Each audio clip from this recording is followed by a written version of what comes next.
Bonjour, bonsoir, salam alaikum, bienvenue dans ce nouveau podcast des Tashkila. On est enfin de retour après une grosse période de vacances. Ça nous a tous fait du bien, on s'est tous reposés. D'ailleurs, aujourd'hui, Hedi, Firas et Sofiane sont avec moi ce soir. Un beau petit programme, surtout concentré sur la LP1, sur la 30e victoire et 4e victoire de l'Espérance. On va en parler. Soliman et Chebba qui se maintiennent. La lutte pour le maintien, pardon, et on va parler du mercato avec Hanid, Marzouk et Badbout. Et peut-être aussi Ben Romdan, je viens de voir une petite news qu'on va peut-être en parler en fin d'émission. Heidi, comment se sont passées tes petites vacances fait Tunis? Bonjour, bonsoir à tout le monde. Hamdoullah, très très bien, très très bien. C'était vraiment des vacances très sympas. J'ai fait des belles rencontres. J'ai vu beaucoup de monde là-bas. D'ailleurs, je fais encore un petit coucou à tous ces gens-là que j'ai rencontrés, j'ai croisés fait Tunis. C'était très bien en tout cas. On a bien profité pour vider un peu on va dire le cerveau avec tout ce qui s'est passé pendant le confinement et recharger les batteries. Oh, Alhamdoulilah, on repart un peu pour un petit tour avec les podcasts et j'espère qu'on vous a pas beaucoup manqué. En tout cas, vous, Inch'Allah, on prépare un petit programme pour tout le monde et qui va vous plaire et on a tellement de matière que Inch'Allah, on va enchaîner les podcasts très bientôt, Inch'Allah. Voilà. Bah, en tout cas, tu as dit un truc très vrai, c'est que vraiment ces vacances nous ont fait beaucoup de bien par rapport à tout ce qui s'est passé à cause du Covid. Ouais. On reçoit aujourd'hui un nouveau invité, Firas. Firas, présente-toi rapidement pour nos auditeurs. Euh, Bonsoir à tous, merci pour l'invitation. Je suis très ravi d'être parmi vous ce soir. Alors moi, j'ai fait plusieurs choses. Je ne saurais pas comment définir. Je suis un passionné de foot. Je suis journaliste en freelance. J'ai travaillé pour Express FM en Tunisie. J'ai travaillé pour Canal Plus Afrique à Paris. Je suis plutôt voilà football tunisien, football africain et fan inconditionnel du club africain. Voilà. Ça se fait pas pour les journalistes. On dit voilà, faut que ça soit neutre, faut que ça reste neutre. Non, Non, t'as moi le droit, frérot. T'as le droit, t'as le droit. voilà, j'ai le T'as le droit. droit. Et j'ai même eu une expérience assez particulière pendant la saison 2014-2015 où j'ai occupé le poste de digital planner du club africain. Donc, je m'occupais un peu des réseaux sociaux et tout. Donc, ça m'a permis de vivre une année inside dans le club avec tous les sports et tout. Donc, c'était une année incroyable pour moi. Je venais de finir mes études. Donc, voilà. Voilà, j'ai un background voilà assez varié, disons. J'espère Tu... que ça va bien se passer ce soir. Bienvenue à toi en tout cas, Firas. Merci. Tu connais un Hichem Boussiga par hasard? Je connais, bien sûr, Ah, d'accord. évidemment. Ok, Je connais. ok. Super, super. Parfait. Bah, sois le bienvenu, Firas, dans l'équipe. Merci à vous. Ça fait plaisir. Bah, notre ami Sofiane, notre Toulousain national, l'interiste, le clubiste devant l'éternel. Bonsoir, bonjour ça, tout dépend de l'heure à laquelle vous allez écouter ce podcast. Très content de retrouver les auditeurs des tâches qu'il a, de retrouver toute l'équipe et d'avoir comme invité mon cher ami Firas, Kefi. Donc ça me fait énormément plaisir qu'on puisse l'avoir sur ce podcast voilà, il a fait partie des premières personnes sur Twitter à parler de football africain en français. Donc, c'est ce qu'on fait, nous, chez Tachkil, et de football tunisien aussi. Donc, ça me fait énormément plaisir qu'on puisse l'avoir pour cette émission. Voilà. Très bien, très très bien. Merci, mon Sofiane. Ouais, ça fait du bien d'être revenu pour ce podcast. Ça nous a beaucoup manqué. Allez, on commence tout de suite. On perd pas de temps sur le 30e, la 3e étoile de l'Espérance champion de Tunisie, la 4e de suite. Je vais commencer tout de suite par Heidi. Qu'est-ce que ce titre quel sentiment te donne ce titre-là? Moi, rapidement, très rapidement, parce qu'après je te laisse la parole. Je trouve que l'Espérance, à la fin, a été assez poussif. Ouais. C'est vrai que c'est globalement maîtrisé. Voilà, c'est maîtrisé, mais après la LP1 est assez faible, donc c'est un peu comme la situation en France avec le PSG. Mais à la fin, ça c'est un petit peu, c'était très poussif, c'était pas très joli à voir, des résultats assez moyens, même presque médiocre. On va dire ça comme ça dans le contenu. Vas-y, Eddie, je te laisse la parole. Non, mais je suis plutôt aligné avec toi, Khaled. Je sais que toi aussi, tu suis les performances de l'Espérance de Tunis depuis un moment.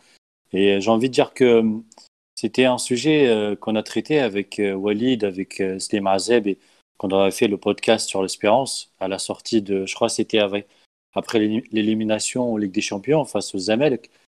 Et je dirais que l'Espérance, on a vu deux visages cette année. Donc il y avait l'Espérance avant la Coupe du Monde des clubs, où je dirais que c'était un rouleau compresseur qui a pris de l'avance en championnat, qui a pris de la marge, et beaucoup de marge même, et avec un visage très conquérant, avec une équipe qui était très dynamique.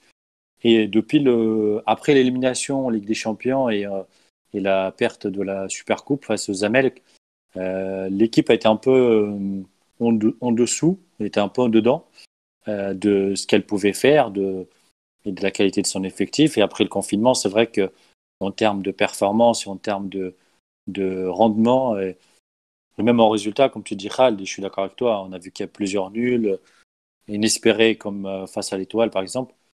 C'était pas terrible. Donc voilà, l'exigence du supporter de l'Espérance, on la comprend. Mais ça reste quand même un titre qui s'ajoute un peu au palmarès de ce grand club. Le 30e, donc troisième étoile, et le quatrième d'affilée, ce qui est très fort, ce qui est très performant. Maintenant, c'est vrai qu'en termes de résultats, l'Espérance a peut-être profité de la faiblesse un peu de ses adversaires. C'est un titre qui laisse un petit goût amer, je trouve, à la fin. À l'image, Khaled, pour faire simple, et après je passe la parole à Firas et Sofiane, à l'image du dernier match contre Cheb, si vous voulez. Donc, c'est une équipe qui a dominé un peu son sujet, mais qui était un peu qui a manqué de grinta, qui a manqué le petit plus qui fait que voilà, ils n'arrivent pas à battre Cheb chez eux. Bon, ça fait un match nul au final. Ils sont champions, mais ça laisse un petit goût de inachevé par rapport à ce qu'attendent les supporters. C'est un match en temps normal, tu gagnes 4-5-0 face à Cheb et tu es sacré champion. On voit un peu la différence aujourd'hui. C'est vrai. On voit un peu la différence. Très bien, Heidi. Je vais laisser la parole à notre invité du soir, Firas. Qu'est-ce que ce titre te laisse comme sentiment? Je suis assez d'accord sur ce qui a été dit, dans le sens où la saison, on peut voir qu'il y a deux grosses séquences. La séquence avant la Coupe du Monde des clubs et la Coupe du Monde des clubs, et après, faut pas oublier l'élimination aussi en Ligue des Champions face à Zamel, qui a laissé des traces, parce que l'équipe s'est un peu rendu compte aussi que la concurrence devient de plus en plus forte. Ils ont vu qu'il y a de vraies carences qu'il faut corriger dans cet effectif. Donc, du coup, comme ça a été mentionné aussi, l'idée que l'Espérance par rapport aux champions, c'est un peu un PSG très armé par rapport aux autres clubs qui vivent des difficultés financières, etc. Faut pas oublier aussi que l'Espérance a profité entre guillemets. C'est pas dans le sens où on les condamne pour ça, mais du règlement qui a évolué dans le sens où ils peuvent recruter des joueurs maghrébins sans qu'ils soient considérés comme des joueurs entre guillemets extra-communautaires. Donc leur effectif par rapport à la concurrence est très largement armé, doublé quasiment à tous les postes. Il y a des joueurs de vrai talent. Elias Chetti, c'est un vrai bon latéral gauche. Quoique sur la fin, ils étaient un peu décriés, les Algériens de l'Espérance. Ouais, mais finalement après ce retour-là sur ces dernières journées, il n'y avait pas d'enjeu non plus. Donc c'est vrai. ils savaient qu'ils allaient être champions. Le seul enjeu, c'était de gagner les matchs entre guillemets choc face à l'Étoile et face au club africain. Ils ont échoué sur les deux. Et contre l'Étoile, ils égalisent à la dernière minute dans un match où l'Étoile pouvait gagner aussi par un score fleuve. Ils ont raté énormément d'occasions. Le club africain sur le match qui pouvait justement le CSS. Et face au club africain, surtout, où il voulait être champion justement pour la symbolique, etc. On a vu que ils se sont pas procurés d'occasion, que finalement dans le jeu c'était moyen, que par moment on sentait l'adversaire qui pouvait prendre l'avantage. Donc peut-être qu'il y a pas d'enjeu, mais quelque part, je dis pas que c'est un fin de cycle, une fin de cycle, mais je dirais que voilà, il y a de vraies questions qui se posent autour de la valeur de l'effectif, de la valeur de Chabeni aussi, De qui est l'entraîneur, ouais, surtout. Ouais, voilà.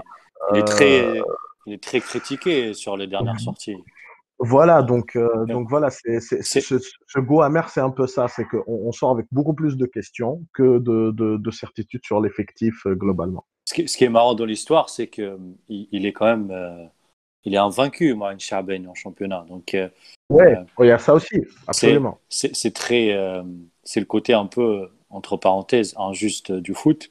C'est que tu peux être invaincu et en même temps, voilà, et on te fait sortir parce que tout simplement, le niveau d'exigence de ce club, et ça je comprends aussi, il fait que voilà, il y a des matchs où tu dois faire mieux, tu dois faire mieux. Et on l'a vu, comme tu l'as bien dit, Ferras, surtout le derby.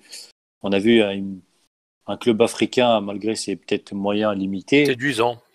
Ouais, surtout en première C'était mi-temps, séduisant. Qui aurait mérité ils de ont marquer au moins un but, exactement, minimum. ils ont même dominé sur deux, trois occasions. Ah, Là j'ai où vu. l'espérance, c'était plus Hamdil Houni qui était un peu sur des exploits personnels.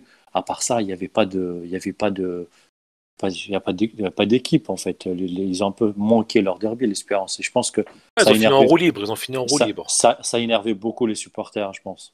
Bien sûr, bien sûr. Parfait, Heidi. Dernier avis de ce sujet, mon ami Sofiane, sur ce titre tant décrié. Bon, Espérance remporte, enfin, aura une troisième étoile sur son maillot. Donc voilà, vu qu'en Tunisie, le système des étoiles marche par tous les 10 titres, on va dire. Donc c'est comme ça. Mais bon, pour moi, c'est un titre assez un peu trompe-l'œil. Parce que pour moi, il y a trois phases dans la saison de l'Espérance. Donc, il y a la première phase jusqu'au mondial des clubs. Donc, où on avait une Espérance justement qui était là, qui avait fait un match référence, je me rappelle, en début de saison contre le CSS à Sfax, 2-0, juste avant le départ de Anis Badri, il me semble. Et puis après, voilà, ils ont enchaîné leur victoire, ils sont restés invaincus, bien entendu. Puis après, ils ont gagné que dans le derby.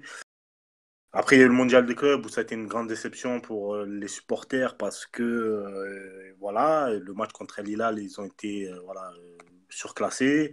Bon, après, ils ont réussi contre Al Sadd à remporter le match de classement. Donc ça, pour moi, c'est la première phase de la saison. Après, tu as la deuxième phase, c'est-à-dire l'entre-deux, entre le mondial des clubs et l'élimination face aux Emelec. Je pense que dans le groupe, ça fait très mal les trois matchs contre Zemelec, quoi, c'est-à-dire la Super Coupe et les rencontres aller-retour en Champions League, parce que Carteron a complètement donné une leçon tactique à Mohamed Chaben à ce moment-là. Et c'est là qu'on a vu que Chaben commençait à être vivement critiqué par les supporters de la Courva Sud. Donc voilà. Ensuite, il y a ce qu'on appelle l'après-Corona, donc le restart. Depuis le restart, toute honnêteté, Tareji ne produit pas de jeu. Euh, c'est là qu'on a vu, comme Adjihé dit tout à l'heure, qu'on a vu que les Algériens ont commencé à être beaucoup critiqués. En particulier Benrit, parce que Benrit était un peu le métronome de l'équipe depuis Ouais. le début de saison. Et là, vu qu'il était un peu timoré, eh ben, l'équipe ne tournait pas. Donc voilà, il y a eu ça. Bah, Euh, faut quand oui. même saluer la performance de Badran aussi, Abdelkader Badran, qui a quand même tenu la Non, baraque. Badran est le meilleur, pour moi, est le C'est meilleur le seul qui a Algérien. tiré un peu son épingle de jeu. Voilà, pour moi, Et, Badran est la meilleure recrue algérienne de et, l'Espérance cette et saison. sans jeter la pierre sur Mézienne qui est arrivé en décembre, je crois qu'il était un peu Je pense que Mézienne, on pourra le juger qu'à mal partir de utilisé la. exactement Voilà. là. Je crois Mézienne, que on pourra le Chaben, juger à partir de la saison prochaine, je pense. Pour sa moi. mise, sa Je mise pense sur que le Mézen, banc. il a un problème de préparation physique surtout. Oui, il était Oui, pas non, mauvais mais sur voilà. certains matchs, mais Non, Chaben, non, Non, non, non, non, c'est pas une question de mauvais, c'est une question que je pense qu'il peut pas tenir un match, être en moi, les limite amis, comme je vous ai à haute dit, intensité. moi, je pense que quand il fera une préparation entière avec l'Espérance, là, on verra le vrai talent non, mais il a fait la d'Abdelkader Voilà, préparation, voilà. il a fait 2 mois de Ahmed Mézienne. confinement. Non, mais très bien, mais Oui, il mais arrive 2 mois de quand même. confinement, c'est pas de la vraie Voilà, préparation, Heidi. C'est pas la voilà, même voilà. chose. Ouais, C'est pas la Et, même chose. je pense que et, Chaben, il l'utilise mal, moi. C'est mon non, avis. Hein. Oui, oui, ça peut, oui. aussi, il utilise mal. Après, il y a aussi le cas Ben Seah, je suis désolé. Ben Seah, il arrive comme étant le Ouais. successeur de Badr, et au final, Ben Seah est C'est un, transparent. C'est un fiasco, Franchement, lui. C'est un c'est un fiasco. fiasco. Limite, Mimoun, il est plus fort que lui. Enfin, Voilà, quoi. Voilà, J'ai bien aimé l'entrée et de. même Ben Hamoud, alors là, bon, c'est un 9, c'est un ailier, c'est un 9 et demi. On comprend plus rien, en fait. On comprend plus rien. Enfin, si quelqu'un comprend, même le Eh dernier ben, match, ouais. Après, moi, je pense que sur Ben Hamoud, voilà, peut-être que la marche est un peu trop haute pour lui. On le verra la saison prochaine. Tu vas, Après, tu, je tu vas pense te, que. tu vas te faire Oui. des ennemis, toi. Non, tranquille, il n'y a pas de souci. C'est pas... Ben, on critique tous les jeunes numéro 9 qui sortent de notre pays. Donc, on ne va pas se gêner pour faire une faveur par rapport à Ben Hamoud. Mais ce que je veux dire, c'est que, voilà, je pense qu'au jour d'aujourd'hui, la personne qui est le plus critiquée à l'Espérance, c'est Mohamed Chaben, Ouais. de Et par Mej ses choix Ditra tactiques. aussi. Et Mej Ditola, bien sûr, parce que c'est la doublette. Et même comment c'est, préparateurs physiques, etc. Il y a beaucoup de gens qui disent qu'il y a du copinage, etc., etc., etc. Ouais. C'est compliqué. Je veux dire, quand on ambitionne à vouloir gagner une Champions League ou à être performant sur la scène africaine, le copinage, ça marche pas beaucoup, quoi. Voilà. Tiens, une question à Khaled qui aime bien, qui supporte l'Espérance. Est-ce Oui. que, est-ce que tu vois Charben y rester, toi, ou pas, l'année prochaine? Bah, ça. Moi, si tu me demandes, moi, si je le garde ou pas, je le garde pas. Voilà. Si tu me poses la question, moi, si demain je suis propriétaire de l'Espérance, président de l'Espérance, moi, je le garde pas. Je le D'accord. remercierai, bien évidemment. Je lui ferai je le quitterai avec le respect que je lui dois pour tous les titres qu'il a ramenés pour l'Espérance et tout. Mais il est temps de aller sur un nouveau cycle, de donner un nouveau souffle à cette équipe. Et tu connais, je pense que Sofiane et toi, vous connaissez mon admiration pour l'entraîneur de Jarda de Monastir. Lui, je Oui. pense que lui ferait du bon travail avec tous les outils que l'Espérance va lui mettre entre les mains pour nous donner un fond de jeu intéressant. Je pense beaucoup de spectacles pour les supporters Taraji. Donc, moi, je le garde pas. Je remercierai. Je donnerai un bon poste à l'Espérance parce que c'est quand même quelqu'un qui est important dans l'histoire du club, à s'occuper peut-être du centre de formation, un truc comme ça, tu vois, ou du scouting. Bref, je trouverai quelque chose, mais et je pense qu'il est temps de tourner la page Mohamed Charben. Voilà. Sincèrement, c'est pas pour le manquer de respect, mais moi, Non, non, non, je ne manque pas de respect du Non, tout. mais je veux dire Pas du juste tout. mon avis. Moi, je Oui, pense bien que sûr. moi, je l'enverrai passer ses diplômes d'entraîneur déjà. Enfin, Ouais, c'est vrai. C'est vrai, mais, c'est C'est vrai. vrai, c'est mais, vrai. mais il Il faut manque. qu'il. Bah, là, Il Saad manque. Jarda, il a le. Walid, il écoutera le podcast, mais Saad, il a le FAPRO. Hein. Un Salem à Walid d'ailleurs. Ouais, et toute Beau l'équipe. salam. Et toute l'équipe, exactement. Saad Jarda, il a déjà aidé. C'est les deux seuls entraîneurs tunisiens qui ont le FAPRO. Donc, Ouais, Mohamed bien C'est vrai, sûr. Charben, ouais. Ça, Bien je sûr. suis totalement. Mohamed Charben, il n'a pas passé ses diplômes, donc on va peut-être commencer par là. Mais bon, Déjà, enfin, c'est un autre déjà. sujet. Mais Ouais. après, Heyd, il faut pas se mentir, Charben, c'est plus un meneur d'hommes qu'un grand tacticien. On l'a Voilà, compris c'est contre plus. Zamelk. Hein. Voilà, donc Ah, on a mais compris. oui, mais c'est bien que tu le dises, Khaled, parce qu'il y a ça y est, 6 mois en arrière, les gens n'avaient pas le même discours sur Chaben. Donc, Mais après, c'est comme un Hervé Renard. non, mais Hervé bien, Renard, non, c'est un plus un meneur bien d'hommes qu'un grand entendu, tacticien. bien entendu. C'est pour ça que moi j'ai appuyé Même si j'ai sur le beaucoup de fait respect pour cet entraîneur. sur la triple confrontation avec le Zemel, où Carteron Il a a. mangé. Mais clairement, Voilà, c'est tout, c'est fini. il a mangé menu, comme dirait l'autre. Donc, après, non, mais, Chaque après, chouk. voilà. Non, mais je m'en rappelle très bien parce que quand on a fait le podcast spécial Espérance et que Hmm. les articles sont disponibles aussi, des comptes rendus des matchs, des analyses qu'on a faites et tout, de ces matchs-là, clairement, c'est-à-dire que avec Chaben, il y a une tactique, il y a une seule tactique.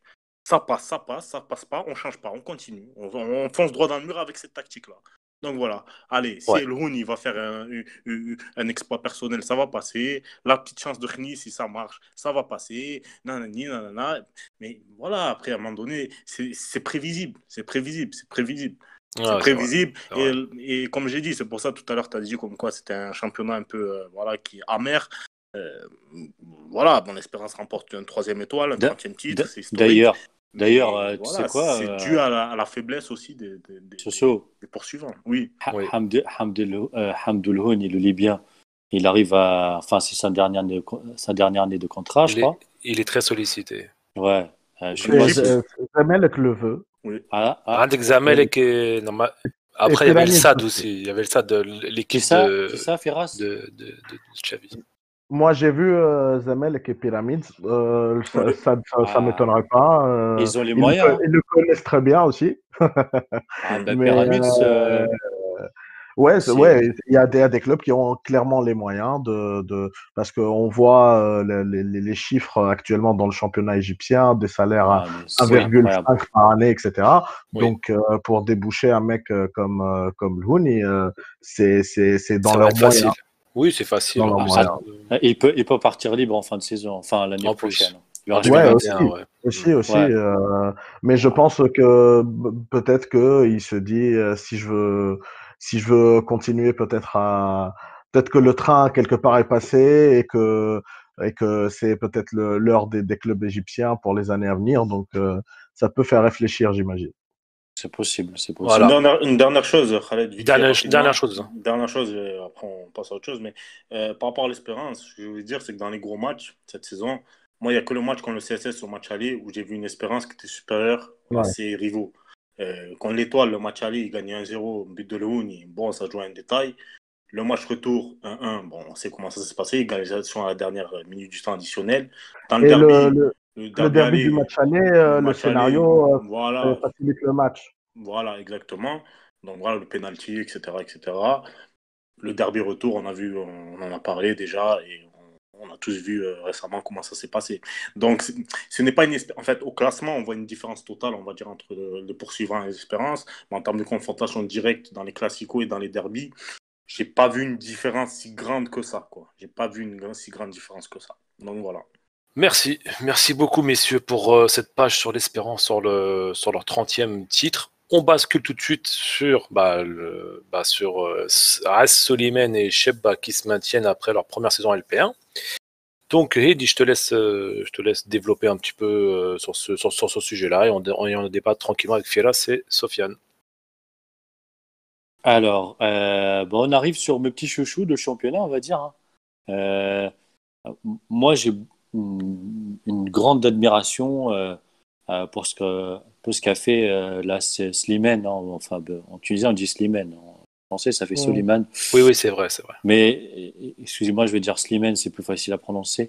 Slimane et Cheb, En turc aussi, ça fait Soliman, c'est Edji vrai. aussi. Mm. Ah, Mais Slimane, c'est plus joli, on est d'accord. Ouais, Oui, moi, oui. quand on fait tout, tu parles de yaourt et du lait et tu dis Slimane. Enfin, Voilà. Petite dédicace. Voilà. Petite dédicace à tous nos amis qui Fruit bossent dans les Flow, usines Team Fruit laitières. Flow. Voilà. Non, non, mais bon. moi j'ai un petit chouchou par rapport à tout ça, c'est le petit club de Chebba parce Ah, on en a parlé dans un précédent on est bien podcast d'accord, sur Khaled. le fait, oui, non, parce que sur le fait qu'ils ont tenu tête à la FTF et à Wadi Jari. Donc j'ai beaucoup de respect pour ce petit club qui a tenu tête C'est au boss c'est du une cache, football tunisien. c'est une cache sur le président, c'est ça? Je sais C'est pas, je Taouf- sais pas. Taoufik Mkash, c'est Taoufik Mkacher, oui, ouais, l'homme c'est. d'affaires. C'est un mec dans Alors, le BTP. ouais, non, mais Le il est. Mkacher Holding, ouais, il est président de Alors, en la fait, Mkacher Holding. pour l'anecdote, Mkash, elle est bien entouré. Hein. C'est pas, il mène un peu entre guillemets, la guerre contre la fédération, en particulier Wadi Al-Jali. Pour des raisons, je sais pas, on peut être d'accord ou pas avec lui, mais sur le fond, il est quand même, c'est un combat qui est légitime. Il essaye de bousculer un peu le système, il est contre un peu ce qui se passe un peu aux élections de la fédération. Et Cheb, ben, on l'a pas fait de cadeau, ils arrivent quand même à s'en sortir. De un, grâce à leur staff technique et la stabilité, ça il faut le souligner, avec Bertrand Marchand, pardon, le, le technicien français qui connaît très bien le championnat tunisien. Et Oui, Tafir Zarboub aussi, son assistant, qui connaît aussi le championnat tunisien, avec un effectif qui n'est pas très. C'est pas un effectif très, très développé, très. Je sais pas, ils n'ont pas des stars, peut-être un ou deux joueurs, etc. Mais quand même, c'est un club qui a fait des bons scores, qui a fait des bons résultats à domicile. Il y a un groupe qui vit bien, je pense, c'est tant mieux pour Chebba eux. qui finit 9e d'ailleurs. Ouais, Qui finit 9e. C'est bien. c'est C'est pas bien encore pour nous. fini, mais bravo pour eux. Et pareil pour Slimane. Je crois que Slimane, ils ont commencé avec Cheikh Slimane est Mufter. 8e. Ouais, et là, après Cheikh Mufter, ils ont ramené Sami Gaf, qui connaît un peu Gibbs, qui est passé par Monsbourg. Pareil, ils ont fait. En fait, c'est des clubs qui ont deux trajectoires presque identiques, avec deux groupes qui vivent bien, avec des joueurs qui sont pas entre parenthèses des starlets, qui sont payés pas beaucoup, hein, pour garder un peu l'équilibre budgétaire. Slimane qui a su vendre quand même Ben Hamoud à l'Espérance pour une belle somme, qui a assuré un peu de comment dirais-je, un peu de confort, pour Un peu de liquidité. des liquidités exactement pour la saison. Et finalement, voilà, ils ont réussi à se maintenir pour leur première saison en Ligue Pro 1, en LP1, pour 2 promus. C'est très bien. Moi, j'espère juste que ces 2 clubs se développent un peu, ils développent un peu leur stade, essayent peut-être d'amener quelque chose plutôt sur enfin, je sais pas, développer peut-être l'infrastructure. Voilà, c'est ce que je voulais dire, l'infrastructure des stades et tout ça, parce que finalement, on voit que les conditions du direct c'est pas terrible, on voit que il manque je sais pas, quelque chose de base, justement pour avoir un stade respectable pour un club de Ligue 1 et de ce standing. Donc voilà, j'espère qu'ils vont travailler sur ça. Après, Heidi, comme on dit, c'est toujours la deuxième saison la plus difficile. Donc on verra l'année prochaine, je sais pas s'ils arrivent à tenir le coup pour la prochaine saison. C'est la saison de confirmation. Hein. Exactement. Firas, vas-y, dis-nous ce que tu en penses de ces 2 performances, Slimane et Chebba. Moi, je suis très content qu'ils se maintiennent aussi confortablement pour des promus. On a vu leur accession aussi. Et on a vu surtout pour Slimane que c'était une vraie bonne équipe. Je me rappelle, il y avait les barrages face à Marsa. Et c'était diffusé comme une finale pour l'accession et j'étais impressionné par le niveau technique de l'équipe, ça jouait vraiment au ballon, c'est une équipe très offensive, etc. Donc ça m'avait déjà marqué et cette saison-là, c'est dans la continuité de la saison précédente et ce qui est peut-être rafraîchissant dans ces 2 clubs, c'est que ils s'en sortent par le jeu. C'est que la plupart des matchs qu'on regarde, les résumés qu'on voit, tout ça, c'est des équipes qui se procurent des occasions, qui viennent pas pour bétonner. D'ailleurs, les matchs où face au club africain et à l'Espérance, même à l'extérieur, ils ont des occasions, ils marquent des buts, etc. Donc c'est pas des équipes promues classiques qui jouent crânement le maintien en bétonnant derrière tout ça. Donc ça c'est une vraie bonne chose. Peut-être ça peut même rappeler peut-être les premières années de Gafsa et de Metlaoui qui étaient aussi après leur accession des équipes qui jouaient qui jouaient un peu les troubles faits dans le championnat. Très bien vu, Ferrasson. Metlaoui qui avait fini 4e à un moment, il me semble. Oui, qui avait une bonne équipe. Très très bonne équipe aussi. Avec Merieh, Ben Aziz. Voilà, il y avait Meniaoui devant, Mezlini qui faisait de belles saisons ensemble. Atf El Mezni à droite, je crois.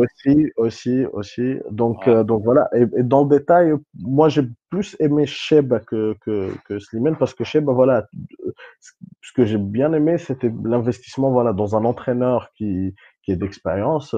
Quand on a vu la nomination de Bertrand Marchand, on s'est dit que va faire un mec comme Bertrand Marchand chez un promu. On le pensait plutôt aller, par exemple, au CSS, plutôt Mestir, CAB peut-être, mais pas chez un promu. Et il a pris des mecs, un mec comme Seftra, il était au port de l'équipe nationale avant le mondial, donc c'est pas non plus c'est pas un joueur né de la dernière pluie. Donc il y a un autre joueur de RD Congo qui s'appelle Glody qui est bien aussi. Je l'ai vu sur quelques matchs. Il joue plutôt sur les côtés, ça apporte un vrai plus. Et au milieu, il y a Ashraf Zouer qui stabilise un peu cette équipe. Donc, il y a le petit attaquant là, hein? Gileni Abdeslam. Le fameux. On peut pas l'oublier quand même. On peut pas bien sûr. Formé au Donc Parc B. Cheb, tu sens que c'est une équipe vraiment construite pour jouer le ballon, etc. Après, Firas, excuse-moi de te couper, mais pour donner un peu d'eau à ton moulin, Bertrand Marchand, il vient de l'école de Guingamp, exactement, qui prône toujours le jeu. Même si c'est vrai que c'est une équipe qui fait beaucoup l'ascenseur entre la Ligue 1 et la Ligue 2 en France, mais c'est une équipe qui est toujours agréable à voir jouer, Guingamp, même si c'est vrai qu'ils ont des carences défensives, etc., ce qui est dommage, mais généralement en France, c'est agréable à voir. Voilà. Ça ne m'étonne pas. Juste un dernier détail, la surprise, c'était dans le sens où Bertrand Marchand, c'est un mec qui a gagné la Ligue des Champions avec l'Étoile. Donc, c'est un entraîneur qui est, entre guillemets, plus gros que le club. Donc, c'était Oui, bien sûr, bien sûr. voilà, c'était un peu dans ce sens-là. Mais après, voilà, il a fait le taf. Et franchement, c'est agréable à Après, je voir. pense qu'il a apprécié. Après, je pense qu'il a apprécié le côté familial du club. Pas beaucoup de pression. On va lui laisser Ouais, on va lui laisser travailler en toute tranquillité et il a quasiment tous les pouvoirs sportifs. Donc ça lui allait très bien comme rôle, je pense. Donc c'est pour ça ouais, que ça ouais. marche. C'est pour ça que ça a Et marché. si ça continue, ce serait vraiment quelque chose d'agréable à voir, de voir voilà des terrains qui deviennent de plus en plus difficiles pour les déplacements parce que les promus les dernières années se sont quand même assez pris dans la gueule. Mais là, pour des promus, franchement, c'est une très très belle performance pour les deux. Je te remercie, Firas. Merci beaucoup. Sofiane, ton avis sur ces deux promus qui se sont maintenus, on va dire presque Alors, aisément. alors pour moi, bon, on va commencer par Slimane. Voilà. Bon, déjà, je tiens à préciser une chose par rapport à que ce soit Taoufik Mkasher ou Walid Jeled, donc le président de Slimane, qui est un homme politique aussi, qui a décidé de reprendre le club et qui a fait remonter, etc., etc. Euh, Déjà, dès l'année dernière, il y avait eu une petite histoire avec la FTF. Je ne sais pas si vous vous souvenez. La FTF voulait que le vainqueur justement de la poule Nord et le vainqueur de la poule Sud, donc Cheb, sur poule Sud et poule Nord, Slimane, s'affrontent dans une sorte de finale au stade de Rades, etc. Ce que les deux clubs ont poliment refusé, pour dire que grosso modo que les deux étaient des gagnants du championnat et qu'il n'y Je m'en avait pas rappelle. de quoi, Oui, je me voilà, rappelle de cette proposition. il n'y avait pas de quoi, voilà, décerner un seul trophée pour une seule équipe. Donc il y avait déjà eu ça qui s'était passé. Ensuite, sur là où ça détonne par rapport à d'autres, où comment dire, ça change par rapport à d'autres promus, c'est dans le terme du jeu proposé. C'est-à-dire que au jour d'aujourd'hui, Cheb et Slimane font partie des équipes qui ont le mieux joué cette saison en LP1. Donc ils ont bien joué, comme Tatawin, comme un peu Metlaoui, etc., etc. Et ça, c'est quelque chose qui change de certains produits qui jouent à 15 derrière et qui quand même se mangent un 5-0 contre les gros. Donc il y a déjà ça. De deux, ensuite, sur le fait de Bertrand Marchand, pour venir à ça, Bertrand Marchand était annoncé comme la différence dans les grands clubs, etc. On l'attendait plus dans les grands clubs. Le fait de faire revenir Saïf Tra de la Ligue 2 française, parce que Saïf Tra est à Lens, et revient de Lens et il va à Cheb, alors que le club africain voulait le faire revenir, déjà, ça démontre qu'il y a un réel projet dans ce club-là. Ensuite, je pense qu'aussi ce qui a joué Je pour pense qu'il je Marchand, pense qu'il ouais. était libre ce soir. Je Non, il pense. était libre, ok, très bien. Non, mais Il il avait était effacé libre. son contrat. Non, Mais mais quand même, il a fait ce choix d'aller au Cheb, tu vois. non, Donc, très, très, très, très bien, tu vois. Il a fait ce choix d'aller alors, chez Cheb, il, il il aurait a, pu aller il faire a médecine. suivi Bertrand Marchand, qui connaît Et très bien le club oui, africain. il a suivi Bertrand Marchand parce que quand Bertrand Marchand était à la tête du club africain, CFA a fait ses meilleures performances avec le club africain. C'est vrai. Et aussi, il aurait pu aller à Monastir, par exemple, qui est sa ville. Et Donc là-bas, juste il ne veut un pas y détail, aller. je te coupe, Mm. Sofiane. Et on dit aussi qu'il a aussi facilité son transfert à Lens, aussi, Bertrand Marchand. Ah, ok. Donc, il y a peut-être aussi entre guillemets, un renvoi d'ascenseur dans ce sens-là. Mais oui, ils se suivent tous les deux. C'est Voilà. clair désormais. Après, il y a aussi le fait, je pense, par rapport à Cheb, que Bertrand Marchand a choisi Cheb parce que c'est une très belle ville aussi. C'est un très beau contexte aussi, il ne faut pas l'oublier. Et Taoufik Mkesh, elle a dû jouer sur ça aussi. Au Enfin bord de la voilà, mer, c'est c'est au ça? bord de la mer. Pour la C'est retraite? voilà, c'est dans le gouvernorat de Mehdi. Donc je vous laisse Ah, imaginer les plages. Ah, Mehdi, il y a les plages, elles sont magnifiques. Voilà. ah Donc bah Les oui. voilà. meilleurs actuellement. Exact, exact. Donc voilà, ça c'était pour la petite parenthèse géographique, culturelle et touristique du podcast, comme d'habitude.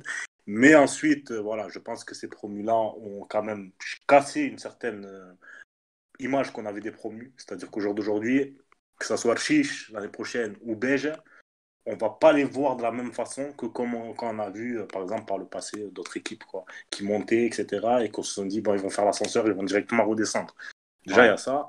Et aussi le fait que, ben, en fait, c'est pas des effectifs très, très talentueux, mais ils arrivent à faire des recrutements qui sont très intéressants. C'est-à-dire que je prends l'exemple, par exemple, de Tijen Yanan, par exemple, le Béninois qui était avec Formal Espérance et puis qui allait à Slimane, qui est parti de Slimane, hein, d'ailleurs. Euh, il a fait une saison très très bonne, de très bonne facture. Mais l'Espérance n'a pas réussi à développer ce joueur. Mais Slimane, oui. Vous Oui, voyez? Oui, mais après, mais c'est un contexte, frérot. exactement. C'est un Voilà, contexte. c'est un Tu Un peux contexte, pas, très bien. tu peux pas juger Non, je ne peux l'Espérance. pas juger, mais ils n'ont pas donné sa Ils, chance. Moi, ce que je ils vois, ont, c'est qu'ils n'ont pas donné sa chance. mais ils ont 25 étrangers. Tu Non, non, vois très bien. Mais ils c'est ont l'histoire du 25 football. étrangers. Je C'est l'histoire du comprends tout Voilà. à football, fait. ça. Je C'est le comprends football. tout à fait, ils ont C'est- 25 étrangers. c'est- Mais par exemple, il y a des étrangers qui n'ont pas joué cette saison. Soso, le Tu vois? sélectionneur de l'Algérie, quand il a testé Zidane, il a dit trop lent, il ne sert pas à jouer au football, lui. Oui, non, mais ok, Ah, très bien. Mais voilà. non, oui, non. Après, on a un problème aussi, Tijani Fetouns. Hanan, Attends. Après, on a un problème aussi, Fetouns, avec nous aussi les jeunes joueurs étrangers formés en Tunisie. On leur donne pas souvent leur chance dans ça, je les suis grands d'accord. clubs. Ça, je suis Et d'accord. ça, c'est réellement problématique parce Bah, qu'il y a vraiment des talents qui peut-être peuvent Tijani servir. Hanan, Ali Soma, Rodrigo aussi, il y en a beaucoup Voilà, qui vont arriver, quoi. Même à l'époque, au club africain, je ne sais pas, Firas, si tu t'en souviens, dans les années 2000, avec la génération de Khaled Suisse, il y avait Issa Dia, pardon, qui est parti à Valenciennes Ouais, après dans la foulée. ouais. Donc voilà, Jules Keita aussi, bon, lui qui a joué aussi. Après. Il y en avait eu plein. Même, Voilà, il y a un exemple même récent, Moussa Marega à l'Espérance. voilà, Oui, C'est forcément. Euh, Porto. Oui, Porto. par Donc exemple. voilà. Bon. Donc pour moi, ça a été une très très bonne saison de la part des deux promus. Voilà, des très bons choix de coach, des très bons choix de recrutement, comme Pascal Onyekashi, qui est un qui est un bon joueur, voilà, qui est un bon joueur, qui manque un peu de finition, mais qui arrive à bien remuer les défenses adverses. Et, euh, et voilà, Jelena Abdeslam fait une très bonne saison aussi. Zouer, comme l'a dit Firas. Donc il y a une réelle. En fait, il y a vraiment une réelle logique et une réelle continuité de la saison passée. Ils ont Ça un fait bon énormément joueur, plaisir. j'ai oublié son nom, il faut vraiment que je le trouve, je crois qu'il s'appelle Felh quelque chose, Ouais. qui a fait la passe sur le but de Général Absem. Il a un jeu de passe, il a une vision de jeu, mais magnifique. Mais il est très très bon. Je ne sais pas s'il a quel âge, mais c'est un excellent joueur. C'est un excellent Ouais, joueur. je pense qu'il y en aura un ou deux de chaque équipe qui seront pour le prochain mercato courtisés par Sollicité. quelques équipes. Ouais, clairement, il y a du talent dedans. Même, j'en commence même par Gilles Abdeslam. Il pourrait bien aller dans une équipe peut-être qui vise un peu plus haut, ou une équipe qui veut se relancer. Je pense au CAB, je pense au Sissi Soso, bien sûr. Ah, Aziz Mais Oujkiri aussi, à Suleiman ouais, aussi, ouais, qui est pas ouais. mal. Il y a des joueurs qui clairement peuvent être intéressants, même des équipes comme CSS ou même comme l'Étoile. Donc, ils peuvent s'attendre à perdre peut-être quelques éléments. Parfait, les gars, parfait. On va clôturer ce sujet de Slimane et Sheba. On va descendre un peu plus bas dans le classement. On va parler des quatre clubs menacés par la descente. Juste une toute Vas-y. dernière info. La prochaine Vas-y. journée, Sheba Oui. et Slimane sont 30. Ah bah voilà, parfait. Et bah voilà. Oh. C'est On a lancé le match. Voilà, on a un peu lancé le voilà, match. le 5 septembre. Voilà. Ouais, Vous pouvez noter. ça va faire un 3-3, ça. Ah bah si c'est un 3-3, moi je prends, frérot. Ah, je prends direct. Ah, Ou un mais, 8-2. Un ouais. 8, ouais, un 8-2, ouais. On aimerait bien. Donc voilà, donc on va revenir sur notre troisième sujet du podcast, la lutte pour le maintien avec le CAB, Bizert, JSK Karouen, Hamem Lelf et Metlaoui. Hedi, c'est à toi. Ah, le sujet qui va fâcher beaucoup de monde. En même temps, je Ah, pense c'est le que. but du podcast, frérot, on est là pour Ah, ça. mais on est Se bien faire d'accord. fâcher. Alors, on est bien d'accord. Après, indépendamment de ce qui se passe. Tataouine peut encore tomber aussi. Hein. Ils ont que Oui, 23 points. oui. Mais Tataouine, ils peuvent. Disons que ça se Tataouine. tient à 5 points en tout. Entre Tataouine et Hamlef, c'est 5 points. Disons que. Allez, les 4 derniers clubs, comme en plus la prochaine journée, il y a Metlaoui CAB, il y a. Ah oui, c'est des matchs à 6 points, ça, comme on dit Ouais, en ouais, France. c'est ça. Et après, le CAB reçoit la JSK, donc CAB à Bizerte. Donc je pense qu'il y a des confrontations directes qui vont être décisives. Et c'est pour ça que je disais.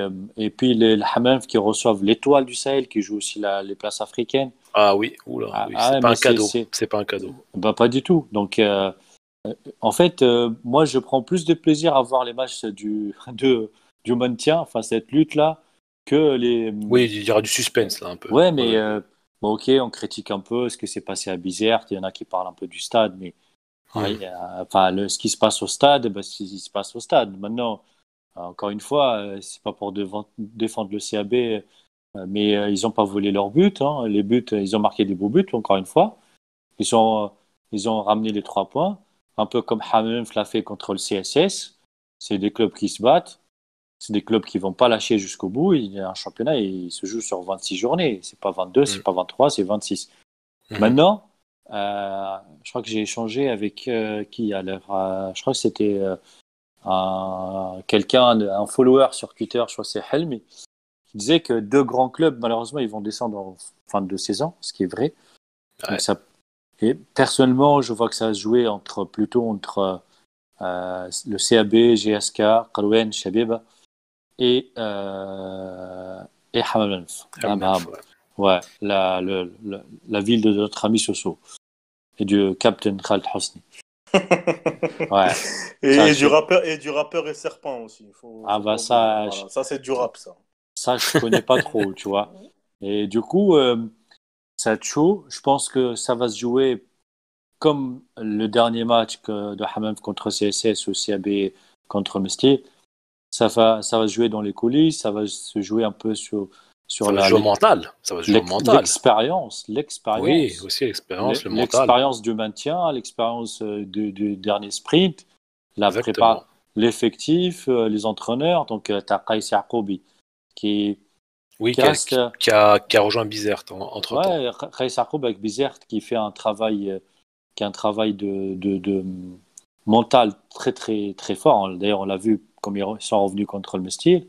Oui. Metlaoui, qui est une équipe qui, malheureusement, qui joue très bien, qui développe un super, du beau jeu, mais maintenant, il faut que les résultats suivent. Et la dernière défaite à Tataouine leur a peut-être mis un petit coup derrière la tête. Et GSK, pour moi, ou même Hamam, on verra que ce que ça donne, mais GSK, il galère vraiment. Vraiment. Quand tu n'as pas les moyens financiers, ben voilà, enfin, on ne vend pas le résultat. Quand tu n'as pas la stabilité, quand tu as des joueurs qui ne sont pas payés, il faut dire la vérité. Un joueur qui n'est pas payé, il ne peut pas donner à 100%. Exactement. Et ces clubs-là, ils ont des effectifs qui ne sont pas payés depuis 6-7 mois. Après, on leur demande de jouer, mais ils ont des familles, je ne sais pas. Ils ont des choses. Voilà, donc, malheureusement, on en a déjà parlé dans les différents podcasts. C'est ça, donc ça va se jouer à l'expérience, au mental, comme tu disais, Khaled. Ça va pas être du beau football, ça il faut oublier. Oui, je crois que la crispation va prendre le pas sur le football, ouais. Ça va être la tension, etc. Ah ouais, ça va être une charcuterie parfois. Ah, ça risque d'être comme ça. Ça va charcuter, mais comme on a toujours vu. Et alors, je vais pas m'aventurer pour dire qui va descendre, mais je dis que ça va être plutôt entre. Moi, déjà, je pense que Hamlet va descendre. Moi, je pense que le Qarouen, ils vont lâcher. Je pense. Après, les deux, le Qarouen, ils vont lâcher. La Chabib, ils vont lâcher. Malheureusement, j'aime bien ce club. Après, pour les 3 autres, il y a une place pour 3. Club historique, hein, Chabib. Ouais, bon, comme le CAB d'ailleurs. Enfin, ouais, comme Hamam Lanf aussi d'ailleurs. Ouais. Bon, vas-y, Sofiane, parle-nous de Hamam Lanf. Bon, du coup, il y a eu l'arrivée de Chokri Khatoui, qui a un peu apporté un petit électrochoc, on va dire. Il y a eu cette victoire dans le traditionnel face au CSS, donc au stade Boukrani, comme j'aime bien affectueusement l'appeler, donc le stade municipal de Hamam Lanf. Moi, je pense que le problème de Hamam Lanf ne sera pas à domicile, mais ce sera à l'extérieur. À l'extérieur, Hamam Lanf perd beaucoup de points et a un bon petit effectif. Mais au jour d'aujourd'hui, la lutte pour le maintien, il faut gagner à domicile et prendre un point minimum à l'extérieur. Et ça, ils n'arrivent pas à le faire. Et ça peut leur causer du tort à la fin de la saison parce que justement, ils vont pas engranger le nombre de points qui sera possible pour le maintien. Après, toi, tu vois qui descendre, Sofiane? Tu vois qui descendre? Moi, personnellement, sur ce que j'ai vu, parce que j'ai regardé un peu quasiment tous les matchs, ce que j'ai vu, je vois Hamam Lanf et la GSK descendre. Je vois Hamam Lanf et Chabib. Ça me dérange beaucoup parce que aussi le Chabib a aussi un bon effectif. Mais le problème, c'est quoi? C'est que c'est encore la gestion, on va dire. Comme on en a parlé en off avec Firas, on en a parlé en off avec Heidi, et j'en ai parlé avec toi, Khaled aussi en off. À un moment donné, tu vu, quand tu fais 3 entraîneurs par saison, t'attends pas à avoir des résultats, quoi. C'est pas 3, ils sont à C'est comme... 6 ou 7, hein. Ils sont à Bien 6 ou sûr. 7 là? Ah, Ah ouais, non, excusez-moi, mais ils battent les records là. pardonnez-moi. Voilà, il y en a eu tellement que j'ai oublié. Mais voilà, on peut pas être amené à faire des résultats justement en n'ayant pas de stabilité du point de vue staff. Et ensuite, sur Metlaoui, sur le SM. Le SM, pour moi, depuis l'arrivée de Mohamed Kouki, il y a vraiment un réel jeu, il y a vraiment une volonté de bien jouer. Et ça fait plaisir parce qu'il y a des joueurs qui sont fortement intéressants, Oussama Bourame, Issaka Aboudou. Voilà, il y a un roster qui est pas mal. Et je pense que Metlaoui et le SAB méritent de rester en LP1. Après, concernant le CAB, c'est les victoires, ça au mérite, quoi. Je pense qu'il y a eu aussi une sorte de, de, euh, de, comment dire, de électrochoc aussi, je me répète, mais par rapport au fait de rejouer Ahmed Bsiri, donc leur entre Mais c'est historique, clair que le stade joue est un un rôle. gros Ouais. handicap pour le CAB, ouais. Mais Mm. moi, pour la descente, je pense que cette dynamique, Metlaoui je pense, va se maintenir parce que sur les derniers matchs, bon, peut-être ils perdent à Tataouine, mais avant, ils gagnent face à Rouen, un match contre un concurrent direct. Avec Hamlenf, ils ne perdent pas, même si c'est à domicile, ils prennent un point. Ils font match nul à Mestir. Yann Yacheb. Donc sur les derniers matchs, on sent que c'est une équipe voilà, qui, après la reprise, Mm. ils ont trouvé un peu de rythme. Pour le reste, moi j'ai vu le CAB face aux Africains et face à l'Étoile. C'est une équipe qui est capable du pire comme du meilleur, mais globalement, ça reste. Voilà, ils n'ont pas, entre guillemets, vos places cette saison en jouant le maintien. Ça reste quand même assez insuffisant pour un club de cette stature-là. Après, moi, je suis d'accord que Qaroua et Hamlin sont peut-être plus proches de la descente, même si la prochaine journée va nous en apprendre beaucoup parce que voilà, Qarouen joue sa vie, Benzart aussi, donc il peut au fait y avoir une cassure dans ce wagon-là qui compliquerait encore plus les choses pour l'équipe qui va pas prendre des points finalement.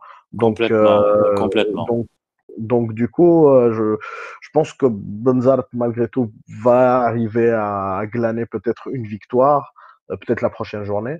Mais voilà, globalement, ils Il n'ont pas joue à volé leur Metla ou place. Ferras, hein. Ouais, je sais, mais Ah, voilà, Kais c'est- Yacoub, on l'a pris un peu pour ça. Donc, il va essayer de faire de son mieux, mais voilà, ils doivent granger une victoire assez rapidement pour pouvoir encore espérer. Mais je pense que pour Hamlov qui reçoit l'étoile, ça va être peut-être trop haut. Ce serait quand même peut-être assez étonnant qu'il fasse le coup au CSS et à l'étoile à 3 journées d'intervalle. Même s'il y a une trêve, etc. Mais ça me semble quand même que l'étoile va vraiment jouer le match à fond et que au niveau du talent, ça va faire une différence à un moment donné. Donc je voulais juste te dire que en gros ce wagon-là peut-être là oui qui s'est un peu cassé la figure en début de saison. Pour le reste, ils méritent d'être là sur la globalité de la saison. Ils ont quasiment marqué le même nombre de buts. Les défenses aussi ont pris énormément de buts. Il n'y a pas beaucoup de différence entre elles. Donc au niveau des chiffres et du terrain, voilà, ils méritent d'être là où ils sont et ça va se jouer sur des détails, comme on aime bien dire ici en Tunisie. Ok, parfait, Firas, parfait. Ok, bon, on va clôturer ce chapitre sur le maintien. On va suivre de très très près les prochains matchs qui risquent d'être, entre guillemets, j'espère, passionnants. Heidi, tu vas nous parler très rapidement du mercato et on conclut l'émission là-dessus. Tu as à peu près, allez, tu as 1 minute 30. Non, Très rapide. c'est Mercato Express alors, hein, là, Exactement, Mercato sur- Express et tu donnes un voilà. avis très Express rapide. pied gobelet. Non, mais Exactement. non, c'est juste. Allongez, Eddie, allongez. Ouais. Bon, voilà, merci pour tout le monde. Au revoir. Non, mais aujourd'hui, on a pris le transfert du jeune Noussair Batbout au Neuchâtel Alex-Max, une équipe suisse qui joue en D2, mais quand même qui reste qui est un club historique en Suisse, qui jouera certainement la montée cette saison. C'est un très bon choix pour Nusayr Batbout qui sort d'une saison un peu compliquée avec sa blessure avec le FC Thun. Et là, il a fait un choix sportif et il est resté en Suisse avec sa famille, il continue ses études. Et aussi, il va essayer de jouer avec l'équipe première, de gratter des matchs et des temps du jeu pour revenir plus fort avec l'équipe nationale U20 et pourquoi pas l'équipe A. En parlant tout à l'heure, Firas, d'un vrai neuf, je te conseille de suivre Firas, je te conseille de suivre Nusayr Batbout, qui joue en Suisse. C'est un vrai neuf, il a 19 ans, il est très fort, très très fort. Il a beaucoup de potentiel et j'espère qu'il va... On va le suivre en tout cas, Heidi. Ouais, voilà. Le suivre.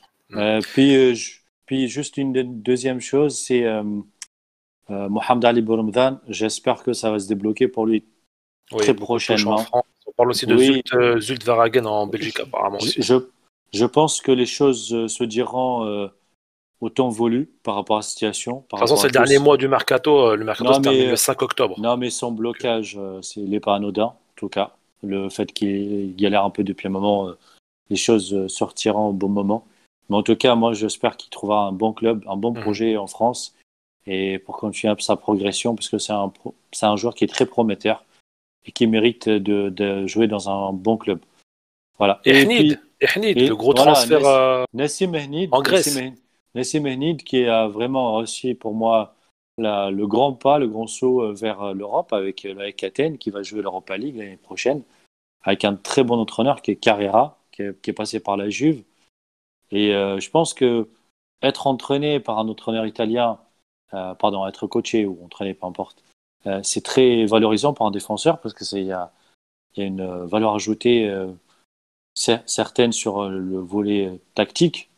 Et pour Ehnid qui demande que ça, je pense qu'il a une belle carte à jouer avec la Athènes. En tout cas, c'est tout le mal que je le souhaite. Et j'espère qu'il a vraiment beaucoup de réussite pour lui. Exactement. Et dernière chose pour nos auditeurs, pour ceux qui écoutent le Tashkil, il y aura d'autres infos et d'autres infos du mercato bientôt. Oui, on est désolé, on est pris un petit peu par le temps, donc vous inquiétez pas, les autres infos mercato marquants, on en parlera dans les prochains podcasts. On va reprendre un rythme qu'on a eu comme d'habitude. On va essayer de faire un podcast par semaine. Et ne vous inquiétez pas, tout ce qu'on n'a pas pu dire, on le dira là pour la prochaine fois, il n'y a pas de souci. On donnera peut-être un petit mot à Firas pour dire ce qu'il souhaite et peut-être avoir le mot de la fin, on va dire. Ouais, ok, pas de souci. Je sais que mon ami Sofiane veut toujours sa petite minute de fin. Sofiane, vas-y, termine. Alors, on va réinstaurer cette tradition parce que je vois que Heidi était dans son mercato express et n'a pas voulu enchaîner sur notre traditionnelle minute de fin. Donc pour moi, ma minute de fin, ça sera... Moi, je la donne à Firas. Hein. Ah, ok. Et tu auras 2 minutes, Firas. Ouais. Donc du coup, voilà. Donc pour moi, ça sera ma minute de fin, ça sera par rapport à ce qui s'est passé à l'étranger. Je vais sortir de la Tunisie, je vais aller en Tanzanie. Il y a quelque chose d'exceptionnel qui s'est passé au cours de cette semaine, quoi. Il y a eu ce qu'on appelle le Simba Day. Donc c'est le jour en fait du club de Simba, donc un des grands clubs de Dar es Salaam. Et ils ont ramené des artistes supporters du club et tout. Et il y avait le stade national de Dar es Salaam qui était à 60 000 rempli de supporters. Et quelques jours après, le club rival a fait pareil, le Young African ont fait pareil, ont rempli le stade à 60 000 dans une ferveur énorme et avec des artistes aussi de R&B tanzanien, etc., très populaires là-bas. Et je trouve cette émulation et cette ferveur montre à tel point le peuple tanzanien aime le football et montre à tel point que cette rivalité, ce derby de Dar es Salaam entre Young African et Simba montre qu'il est un des meilleurs d'Afrique et c'est très très beau. Voilà. Merci Sofiane. Firas, est-ce que tu as un dernier, une minute de fin sur ce que tu as envie de parler très rapidement. Juste une minute. Ouais, merci pour l'invitation déjà. De rien. Je suis très ravi d'être parmi vous et de contribuer à cette aventure qui est Tashkil. Je suis très ravi par ailleurs que ça s'étend à plusieurs sports. C'est quelque chose qui est très agréable à lire et à suivre. Sinon, un mot de la fin, bah, on espère que le club africain va aller en Coupe de la CAF déjà, pour commencer. Pour le Et, bien du foot, pour le bien du foot tunisien, ça serait bien, ouais. ouais, pour mon bien mental et personnel aussi. Oui, c'est vrai que cette année, Et, elle a été dure pour vous. Très, très ouais, dure. c'est Koh-Lanta cette année, le C'est club clair. africain, c'est incroyable. Mais quand même, voilà, c'était une année à rebondissement et tout. C'est quoi, Si, Firas, c'est koh ouais. et Younes a le totem d'immunité. Donc voilà. Voilà, on comprend pas pourquoi il l'a, mais il l'a. Donc voilà, on fait comme ça. Sinon, bah, on est ravi que le championnat soit de retour, même si sans public. Franchement, je pense que on espère pour la prochaine saison qu'il y ait peut-être même des quotas minimes de gens, ce qui se faisait avant, mais on espère un retour du public dans les stades parce que ce championnat-là, il vit aussi avec le public et pour le public. Donc imaginez juste un instant que voilà, la prochaine journée, elle se fasse avec public, avec les matchs de descente, les matchs pour les compétitions africaines, ça aurait donné des ambiances de feu sur tous les terrains. Et sinon, voilà, on espère que ça va bien se passer et que bonne chance et bonne continuation à vous et aux médias. Je te remercie beaucoup. Je te remercie beaucoup. Eh ben, c'est sur ces belles paroles de Firas qu'on va conclure ce podcast. Un podcast par des passionnés pour les passionnés. Notre devise, elle ne change pas. Heidi, rapidement. Oui, je voulais juste remercier tout le monde. On a reçu beaucoup de messages pour le premier anniversaire de Teshkil. Oui, c'est vrai. Il y a beaucoup de messages touchants, très touchants, des mots sympas. On vous remercie tous. C'était quelque chose de très agréable pour tout le monde. Ça fait chaud au cœur. Et j'espère qu'on va continuer pour, voilà, comme a dit Khald, nous sommes des passionnés, nous sommes des gens passionnés et on s'adresse à des gens passionnés aussi.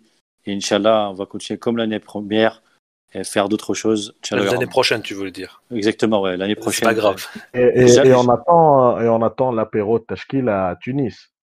Ah Ah, bah, Ça serait Inch'Allah. exceptionnel. Ça écoute, serait magnifique. écoute, Mais écoute, on attend ça. je confie cette mission à, 2021. je 2021. confie cette mission à Zied Zendoube, s'il va écouter le podcast. Ouais, Ouais. Zied, voilà, tu organises Après, ça. L'invitation est lancée. Voilà. voilà, Ok. prenez un jet privé, faites quelque chose. On fait un truc à Tunis, ça doit être. Pour le deuxième anniversaire, ça peut être bien. Ça peut être pas Inch'Allah. Moi, je mal. propose Inch'Allah. un tournoi de mini-foot à Tunis pour Ouais, voir ouais, le ouais, Pourquoi niveau pas. Pourquoi pas. tranquille, des mecs. tranquille, tranquille. Ouais, ouais. Pourquoi pas. Et moi, Euh, je remercie tout le monde aussi, hein. Tous les messages que j'ai vus, ça m'a beaucoup fait chaud au cœur. Et vraiment, merci à tous. Merci à tous. Voilà. Ça marche. Moi, je vais juste conclure rapidement sur le podcast. Après, on termine là-dessus. Sur la belle performance de Ons Jabeur qui va bientôt arriver sur le top 30 du classement des féminines au tennis. Voilà. Mais je pense qu'on en reparlera dans le prochain podcast de sa performance. Merci beaucoup et on se donne rendez-vous pour un prochain podcast. Salut!